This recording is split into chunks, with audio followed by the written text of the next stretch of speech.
Hi everyone and welcome to my YouTube channel. তো অন্যদিনের মতো আজকেও সকাল সকাল ঘুম থেকে উঠে স্নানটা কমপ্লিট করে নিয়েছিলাম। আর তারপর আমি গিয়ে চাটা খেয়ে নিয়েছিলাম আর সঙ্গে সঙ্গে ভাতটাও বসে দিয়েছিলাম।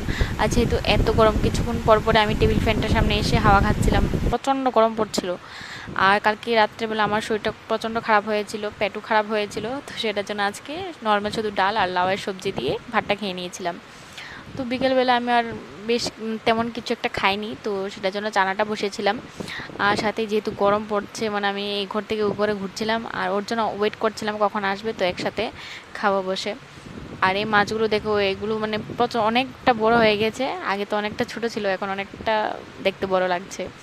তো আমি মানে রান্নাটা করছিলাম, সাথে একটু কিছুক্ষণ পর পর ঘরে এসে হাত মুখও ধুয়ে নিচ্ছিলাম যেহেতু এত গরম পড়ছে।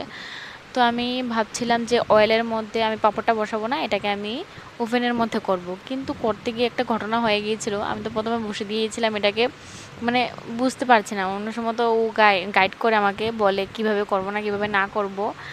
তো আমি প্রথমে এটাকে ভালোভাবে বসিয়ে দিয়েছিলাম, আর এটা ঘুরতে ঘুরতে না কিছুক্ষণ পরে বাবলসের মতো উঠে, কিন্তু মানে দেখলাম অনেকটা টাইম হয়ে গিয়েছিলো কিন্তু সেরকম কিছুই হলো না।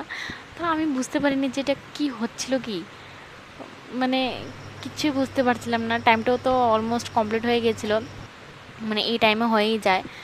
তো আমি এটাকে খুলে নিয়েছিলাম ওভেনটাকে অফ করার পর। তারপর খুলে দেখলাম যে সেরকম কোনো কিছুই নেই, মানে বাবলস টাবলস কিছু নেই, পুরো ফ্ল্যাট। মানে ও, কিছু নেই, দেখতে পাচ্ছ তোমরা এটা এখনও মানে ফ্ল্যাট। আমি ভয় পেয়ে গিয়েছিলাম যে কি আমি উল্টোপাল্টা দিচ্ছি নাকি। তো সেম প্রসেসে আমি আবার বসিয়ে দিয়েছিলাম এটাকে 2 মিনিটের জন্য। তো তারপর কিছুক্ষণ ওয়েট করলাম, তো এই দেখো আবার হচ্ছে। তো খুলে দেখলাম যে না, ফাইনালি হয়ে গিয়েছিল। তো তারপর পেঁয়াজ কুচি করে তারপর এটার উপরে চানাটা দিয়ে পাঁপড়গুলো দিয়ে দিয়েছিলাম আর কাপের মধ্যে চাটা করে নিয়ে রুমে এসেছিলাম। আর এখানে এই মুভিটা দেখছিলাম, দারুণ লাগছে কিন্তু মুভিটা দেখতে। তারপর হঠাৎ করে দেখলাম এত বৃষ্টি আসছে, মানে পুরো বাস টাস মেরে, মানে হাওয়াটা তো দারুণ আসছিল গাইজ।